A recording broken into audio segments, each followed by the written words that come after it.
عالیه، یزد دارم میبینم. ماهو بگیر اونجا. بچه یزد خیلی پرنده رو ببین شکار کردن. معروف یو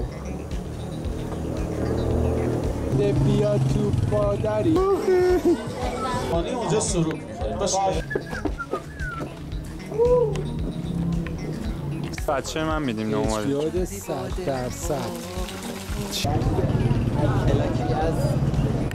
آی کیا رستمی به نظر من وهاب چهره اعتیاد، چهره اعتیاد در جوانان. یزدم به آتیش بکشید. پارسا چهره استرس درونی، استرس اجتماعی، استرس اجتماعی، سوشیال دالان چه دالان دیگه وقتی اینو نوشته مادر رفیق بیکلک مادر زنه. اون بر نها کن، زوم کن ببینم حاجی. به من بده سناریو داری می‌نویسی یکم کم برای ویدیو. برگشتم آب بگیریم. نه یادگاریه به خدا. موسیو مهدی هستم گشنه.